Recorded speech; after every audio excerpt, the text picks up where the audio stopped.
If you ever struggle with Enderman Slayer, want to be able to get term at E-Man 7, but don't want to spend all that money on a hype just to grind out E-Man 7, well then this is the guide for you. This is by far the easiest way to do it. Please don't pay for carries. It's not worth it.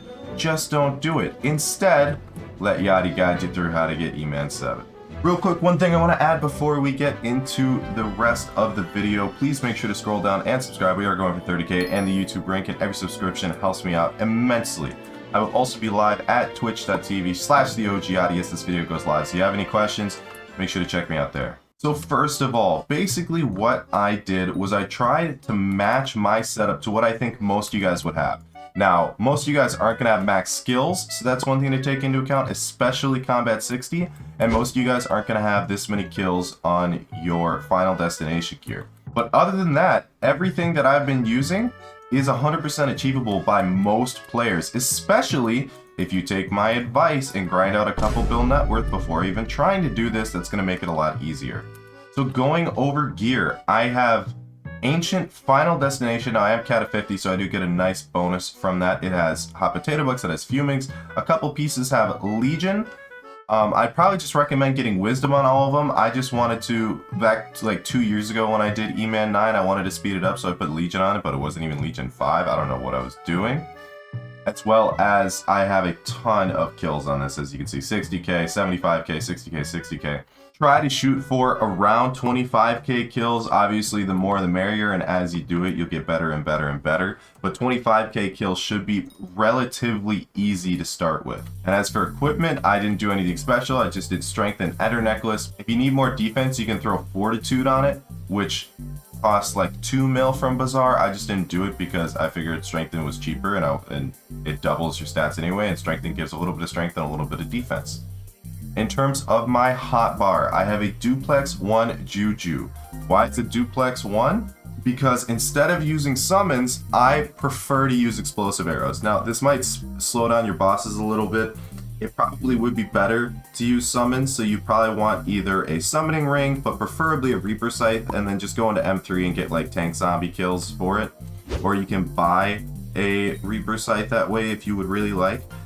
And you can also stack these on top of each other. You can use summons and explosive arrows. I just decided to use explosive arrows. I didn't feel like going to get summons, and it worked out just fine. Other than that, you do want a Soul Whip if you have the requirements, or a Phantom Rod so that you can Mana Steal off the boss when it's in its laser phase. This is big for people that are losing a bunch of mana. You're also going to want a Florid Zombie Sword and a Wand of Atonement for healing, because you do not need a height for this. I would recommend putting a Ruby Power Scroll on both of these so you do heal when you use them. Obviously throw gemstones on it. I just don't have gemstones on it because I've never really used this sword. I also did have a Power Flux. Now that's going to be another big difference for you guys. I'd recommend an Overflux, or if you really can't afford an Overflux, a Mana Flux, but you should be able to get an Overflux. An Overflux is not that expensive, and if you really did farm, like I've been telling you boys, it's really going to help you out. As well as I do have an Atom Split, but keep in mind it is one for all. It does have perfects on it, but it is one for all, which is nerfing my damage a lot. So you're gonna want enchants on it, you're gonna want Siphon on it, and Siphon's gonna really help keep you alive. But basically what you want to use is you want to use whatever katana that you have access to. If it's Void Edge, use Void Edge. If it's Vorpal, use Vorpal. If it's Atom Split, get Atom Split. It is worth it, trust me. And as for pet, what you want to be using is the Mythic Enderman pet, because you take 30% less damage from end monsters. Now obviously if you have an E-Drag pet, you might as well use the E-Drag pet, but this is very nice for spawning the boss as well as taking less damage. And for a pet item, I actually have bubblegum on this because I just didn't want to have to worry about placing orbs back 2 years ago when I did this grind. You can get bubblegum on yours if you don't want to have to worry about placing it. Otherwise, you can just get yourself a plushie for it. The other thing I would like to point out is the fact that I lowered my MP all the way down to 672.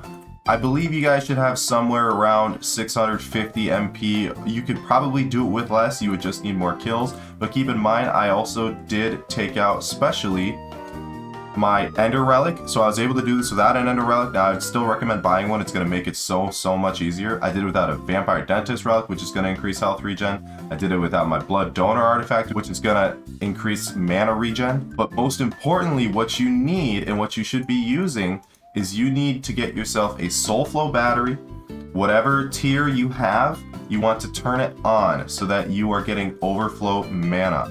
That's really going to help you from running out of mana. It is really effective, and especially because you're going in and out of combat during this boss, it is something that you should have. What you can also do, which I personally did not for the boss that I'm about to show you, is you can turn on your Blood Chalice.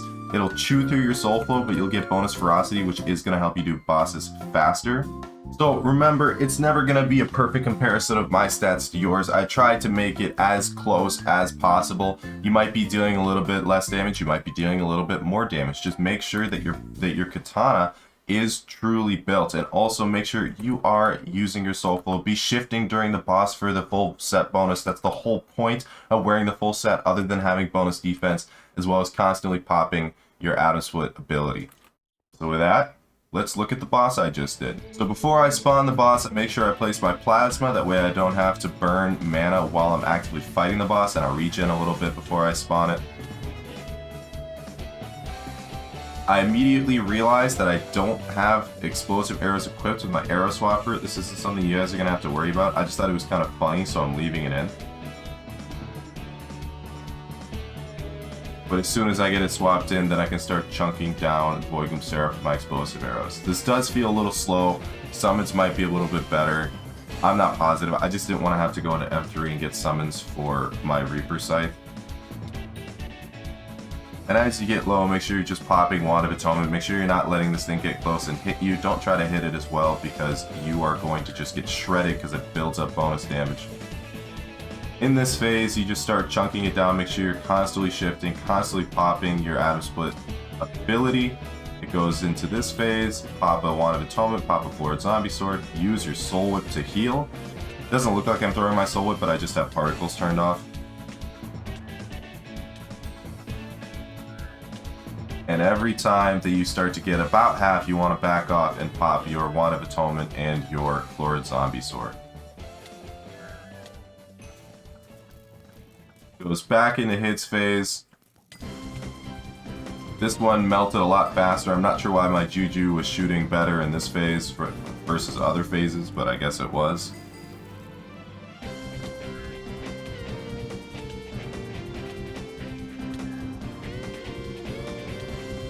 Obviously, this is where the beacons start. It's the same thing. You just start tracking beacons. Just make sure you are grabbing those. Goes back into laser phase, get the beacon, and then you're going to want to Soul Whip to mana steal a little bit. But as you can see, my mana is never dropping that low. I'm never even getting close. Maybe that's because of my bonus defense, I'm not sure.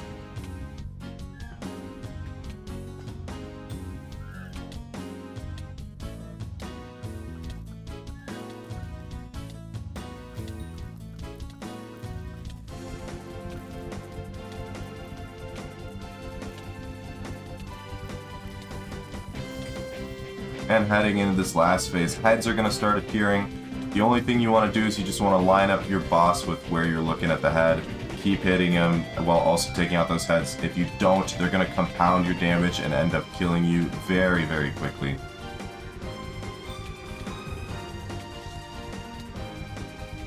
And as always, just make sure you're grabbing beacons. I'm not sure if I had to place another plasma actually, but I decided to just in case, because I didn't want it to run out at the very end and end up dying. But as you can see, I got him. So there you have it, Tier 4 E-Man, relatively easy, shouldn't be too difficult for you guys. If you are struggling, sometimes it's just a skill issue thing, sometimes you just need practice, or you need to actually put more time into farming and upgrade your gear a little bit. So if you guys did enjoy, please make sure to like, comment, and subscribe. I stream at twitch.tv/theogyadi. Also make sure to join my Discord, discord.gg/Yadi, and I will see you guys in the next one. Peace.